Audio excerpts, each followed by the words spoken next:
Hello everybody, this is the Year 2 Home Bible College and it's lecture 17. And we're looking at two books, the book of Jeremiah and the book of Lamentations of Jeremiah. So it's the two books that Jeremiah wrote. The first book is a large, one of the major prophets of the Old Testament, a book of 52 chapters, so quite a substantial book. And he writes to describe his life of service to God and the ministry that God gave him between 627 and 586 BC. Jeremiah writes to Judah, the southern kingdom, and especially with regard to Jerusalem. The key words are backsliding, which is mentioned 13 times, and Babylon is a key theme. It's mentioned 164 times. So Babylon is a major issue for Jeremiah. Isaiah had said, resist Babylon. But Jeremiah says, surrender. For that he was called a traitor, the traitor prophet. Jeremiah not only saw the darkness of his days, he saw way into the future, to a very bright future indeed. He saw the Messianic kingdom coming. So there's two themes. There's God's judgment on Judah and God's judgment on the Gentile nations. There are 6 parts to Jeremiah's book.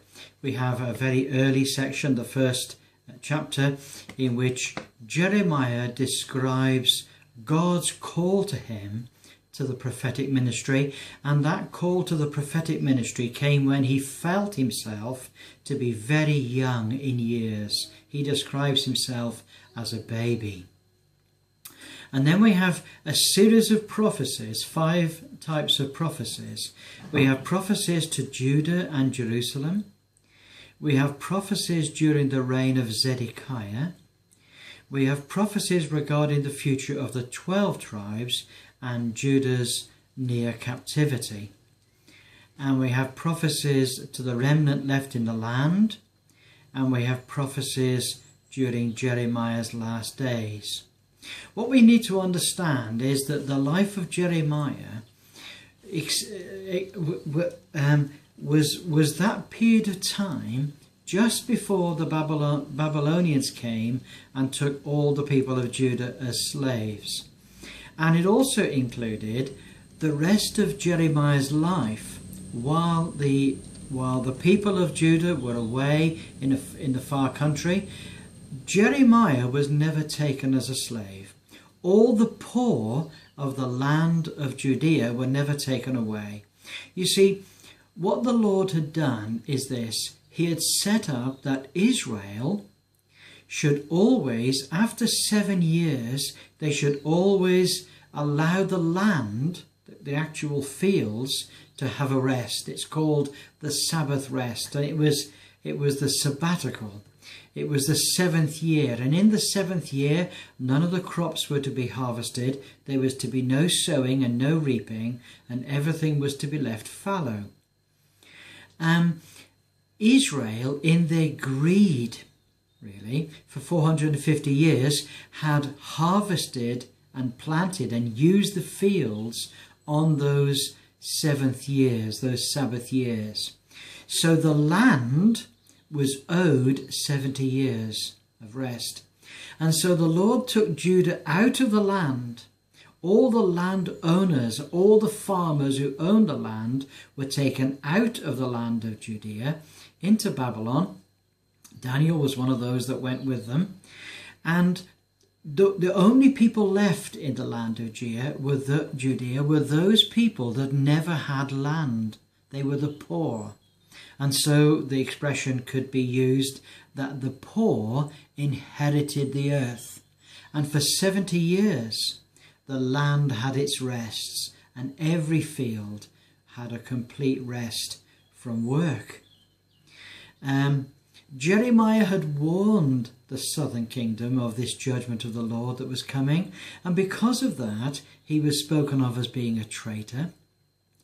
And also, Jeremiah advocated non-resistance. He said, don't resist the Babylonians when they come, because they're coming as the instrument of God to bring judgment upon the nation.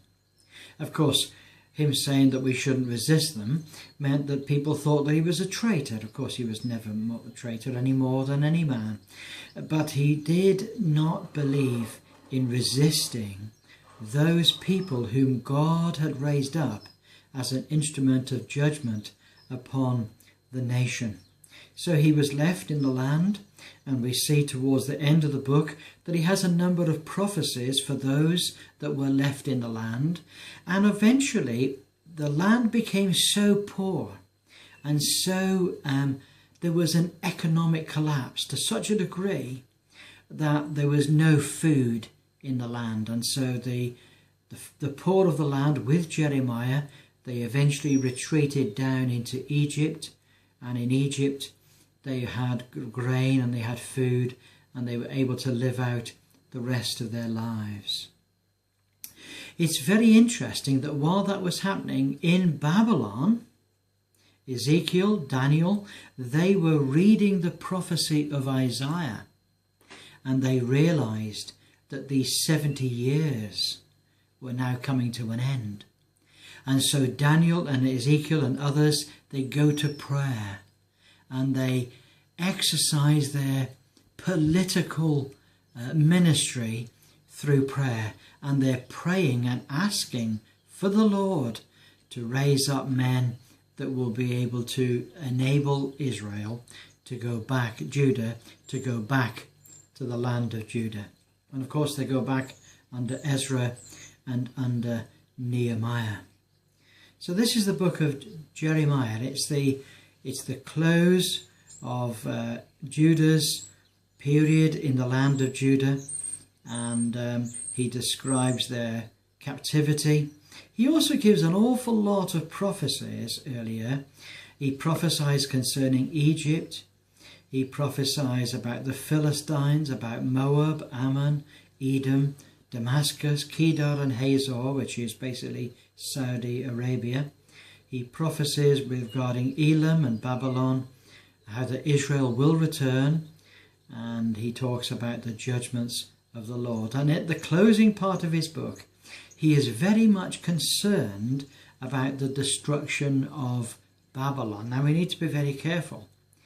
When the Persians came in to capture the Babylonian Empire, they did so without a battle. There was no battle.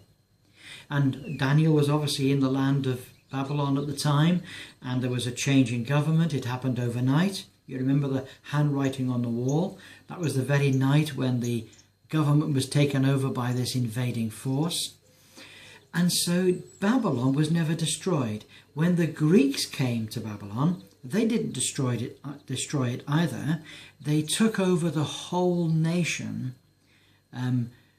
with a battle, but the main thing is that Babylon itself was not destroyed. And so the prophecies regarding the destruction of Babylon are still future today. And when you get to the book of Revelation, we say there that there's a revival of the Babylonian Empire, effectively, and the Lord will eventually destroy it in the same way that he destroyed Sodom and Gomorrah. It'll be by fire from heaven, by fire and brimstone from heaven. Now, in the very end of his book, chapter 52, he gives a number of prophecies which are really quite outstanding. He speaks about Zedekiah the king, but then he talks about the fall of Jerusalem, the destruction of the temple, and the deportation of Judah. So all of these things come into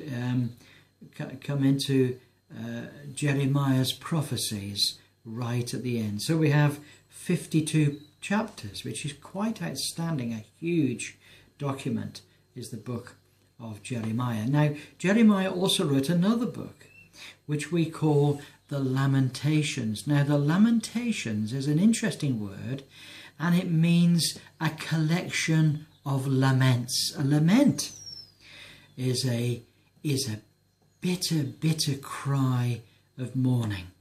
That's what the lament is. And so we have 5 Lamentations of Jeremiah. So this is a little Old Testament book. It has 5 chapters. I've called it the Songs of Weeping. Written by Jeremiah, it contains 5 songs of mourning for Judah's downfall. That's the point. Written after the fall of Jerusalem in 586 BC. The people had been killed, and many of them had been tortured, and the rest had been taken away as captives, never to return. And Jeremiah writes to express his grief. He says, for example, in Lamentations chapter 1 verse 18, "The Lord is righteous, for I have rebelled against his commandment. Hear, I pray you, all people, and behold my sorrow. My virgins and my young men are gone into captivity." This is a terrible lament. This is a terribly devastating thing that's come upon Judah. And so we have 5 laments. We have chapter 1, chapter 2, chapter 3 and chapter 4, very easy to remember. In chapter 1 he mourns for Jerusalem. In chapter 2 he expounds upon his grief because of God's anger against sin. In chapter 3 he speaks of hope in the midst of affliction. In chapter 4 he speaks of God's anger being satisfied. And in chapter 5 Jeremiah pleads for restoration for Judah. So there we are. There we have the little book of Lamentations. A terribly, terribly sad book. A book that broke the heart of Jeremiah to write it. And a book that'll break our hearts when we read it. So these are the 2 books of Jeremiah and Lamentations. Jeremiah is this large book of 52 chapters which describe his ministry during the closing years of Judah's sad life before they were taken into captivity by the Babylonians. It also records his life in the land after they'd gone, and it records the rest of his life in Egypt. And then the book of Lamentations is 5 songs, the songs of weeping. Jeremiah is sometimes referred to as the weeping prophet. He's the one who sheds the tears of grief and mourning for the judgments of God upon this nation that had forsaken their God. There we are, sad, sad books. Well, God bless you. Great to talk to you, and look forward to hearing you very soon. God bless you. Bye for now.